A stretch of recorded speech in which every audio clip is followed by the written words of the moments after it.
Hey guys, it's Matt from Junior Horror Movies, and welcome to another Top 10 Tuesday. This week we are doing horror documentaries. I really love documentaries. These are so much fun to watch. Get to learn so much behind the scenes, interviews with other people. It's great. Right here's pretty much my runner up. It's a little bit of a documentary. It is a bootleg of Fangoria's Weekend of Horrors. I wish this came out on an official DVD or Blu-ray or whatever. This is great. Very awesome flashback from the 80s. They're talking about, how, was it Starlog and famous monsters were spouting out. Then Fangoria decides to come out, and they've been doing a convention, and a bunch of people are showing up. You get interviews with very young Robert Englund, Wes Craven, Toby Hooper, and a bunch of other stars too. And like this is like a list of a bunch of the stars, which is pretty badass. And it was fun. You get to go through the whole convention hall. People selling some stuff. They're showing that people what they did, how they made their special effects. There's even like a costume contest at the end. People going through some of their artwork. It was just a lot of fun. Very cool, like reminiscent uh, thing. Like I said, you can only get this on a bootleg, but I highly, highly recommend it if you can find it. If there's, I know there's a VHS out there, but unfortunately no Blu-ray. But I had to buy it because it was pretty badass. All right, now let's get on with the official top 10 Tuesday of horror documentaries. All right, number 10 is Monster Mansion Memories. Now, this is a horror documentary on a TV show in near me in Syracuse, New York. And it's based. It's called horror. It's called Monster Mansion. It is about a horror talk show host. He is pretty much. They say he's scarred and he's very disfigured. So he shows his hand in a. Yeah, it's kind of weird how to explain this. The horror host is pretty much a hand that talks. He has a sidekick that kind of reminds me of a Igor type style, and they play movies. And I pretty much they said when this was made, there's not much footage out there because when they recorded the show, every time they put out a new show, they would re-record over past episodes, so you can't find them anywhere.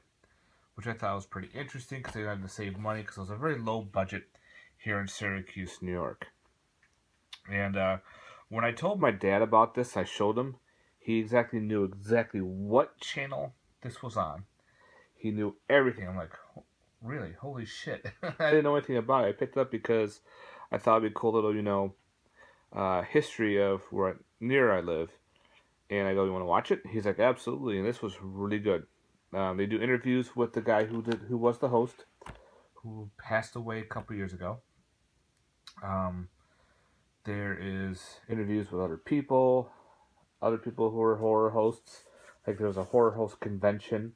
They talked about this on there. The guy who did this did an outstanding job of putting this together.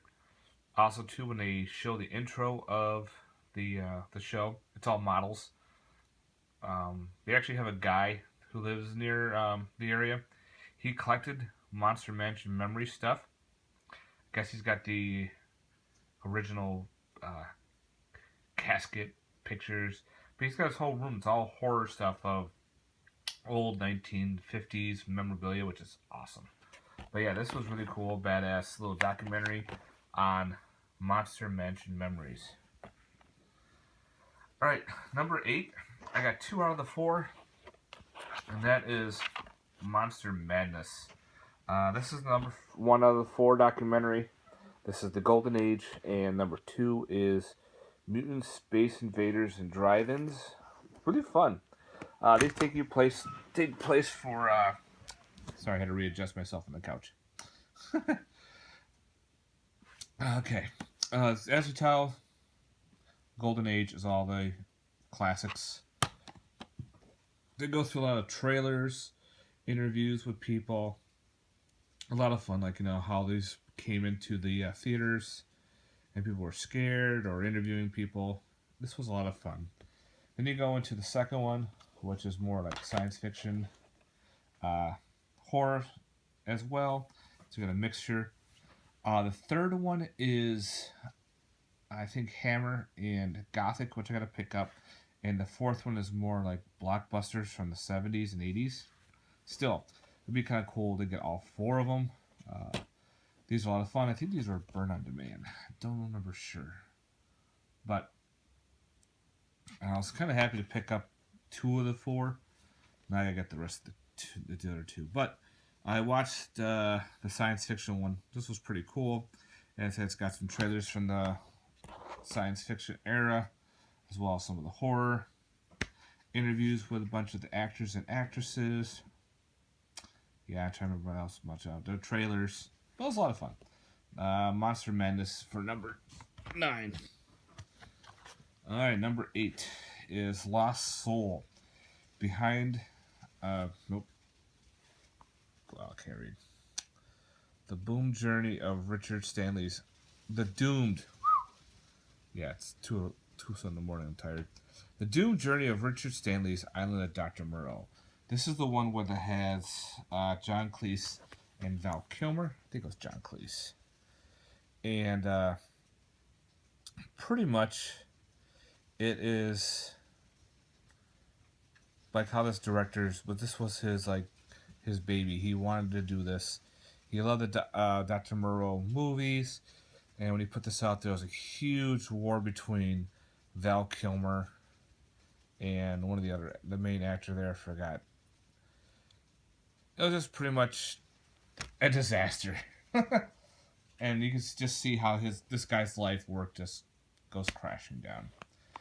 This is a lot of fun. I gotta pick up the Island of Dr. Moreau's. I want to get them all. The original, the 70s, and I think it's the 90s. Get them all in a collection. But this was actually a decent little documentary. Special edition House of Pain. Because you feel this guy's pain. Yep. Alright. The next one is Nightmares in Red, White, and Blue. This documentary is pretty badass because it goes from the 1920s all the way to near close to 2000s. They start off with some silent films like The Golem. I guess there was a Dracula way before Nosferatu, and they mentioned some of the other stories of The Golem, because there's, I guess, a couple previous stories, some other black and white silent films, moving on up through the horror era from 70s to 80s to 90s and everything. This was a lot of fun, this documentary. You got a lot of interviews with different actors, actresses, directors. It just goes, and it goes right chronological too, which is pretty cool. If you ever check this out, I highly recommend Nightmares in Red, White, and Blue for sure. Alright. The next one is Going to Pieces. The Rise and Fall of Slasher Films. This was a lot of cool because it pretty much is a interesting documentary on slashers, mostly from the 80s and some to the 90s as well, and close to some of the 2000 era. How it takes place a lot of times in the 80s, where that was a big boom of slashers. You got slashers all over the place, and everyone was cashing in on the slasher genre. Then later on, how the slasher started dying out, and then getting boomed back, most likely with Wes Craven's Scream, and then all of a sudden you get all these more slashers coming out of the woodwork. But you get slashers from all bits and pieces.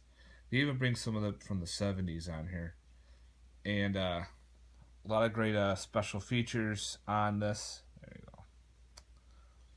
I also do, of course, Wes Craven, rest in peace. So you get some interviews with him, So I'm trying to find a lot of the interviews with a lot of the unfortunately deceased actors, actresses, and directors. So I was glad to pick this one up. This is kind of cheap. I think I got this for $7 on Amazon.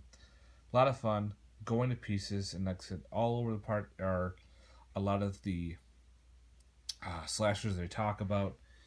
Friday 13th, Nightmare, Prom Night, Bloody Valentine's, Psycho, Scream, Halloween, Black Christmas, Maniac. They brought a bunch of others too, like Slaughter High, uh, Sorority Row, all those fun films. So yeah, check out Going to Pieces if you have never checked that documentary out. The next one is Invaluable, the story of an epic artist. Pretty much, this is Tom Sullivan's. Someone's doing a documentary on him and how his artwork and everything changed when he met the. I can't even talk.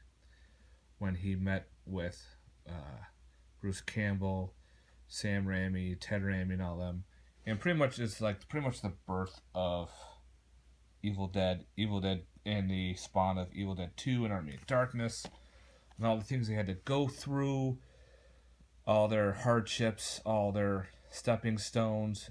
This was a lot of fun. It's like a little bit of an hour, but he got interviews like with Bruce Campbell, the rest of the crew of Evil Dead and Evil Dead 2. They pretty much go into Tom's life with his depression, the loss of his wife, and his divorce too as well. I guess there was some issues with another person on set. They go back and forth between the two, and I forgot exactly who that was, but I could feel a little hostility when one of the guys was talking, and Tom's like, "No, I didn't." But Invaluable, this was pretty badass. If you're a fan of Evil Dead and Evil Dead movies and everything, definitely get this for your collection because this was solid. You get to see a lot of behind the scenes. He still has part of his the original Evil Dead Necronomicon book, but unfortunately, due to the latex and years, it's all decrepit. But he still got it. Shows a lot of his original artwork. He goes to different conventions. He even goes to like the original theater where it was first shown. He's out in the grass area, like showing we shot Evil Dead here. We shot some of our other small time movies over there. So he's traveling all over the place. So this has got a lot of good stuff, especially if you're into Evil Dead and Evil Dead 2 and Army of Darkness. Check it out. Invaluable. Alright. I think we're on number 4. That is More Brains, The Return of the Living Dead. This documentary is awesome. Again, if you're into the Return of the Living Dead movies, this is definitely in for you. A lot into the zombie history. Pretty much a lot of it into Return of the Living Dead. Now the interviews, of course, fun shit. I can't get much with this because this is just great. I don't want to give too much away. But you got music videos. I guess Scream Factory is putting out a Blu-ray of Return of the Living Dead, and they're gonna put this on there. That's what I heard. That'd be badass if they did, because then everyone can enjoy this documentary, which I know I did for sure. All right, number 3 is Never Sleep Again: The Elm Street Legacy. This thing is loaded with features of Nightmare on Elm Street. Interviews with everybody that took place in, except for Johnny Depp. I think he's not in it, and there's a couple others.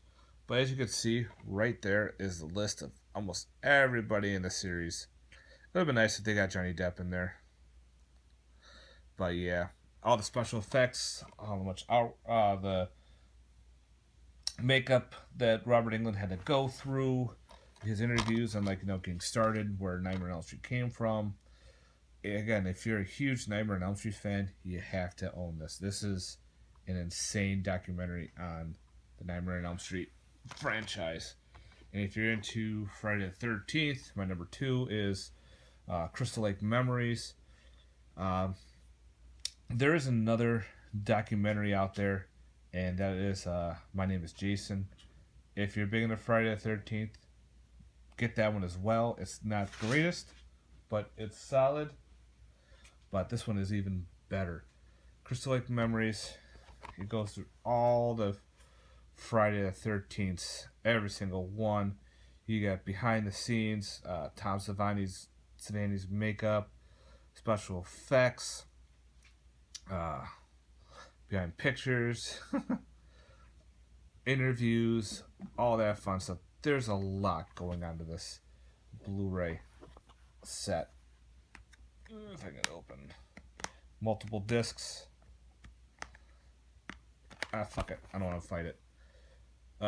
Yeah. If you're into Friday the 13th, this is another must. Get them both, actually, just because you're a collector. Like me, I have them both, but I had to get that for my number 2. All right, now for my number 1. Finally got part 2, and that is movies falling all over the place. Is the Video Nasty documentaries. Finally took me forever to get these. I don't know why, just because I've been lazy and picking up other movies, and I finally picked up the first one launched a while back.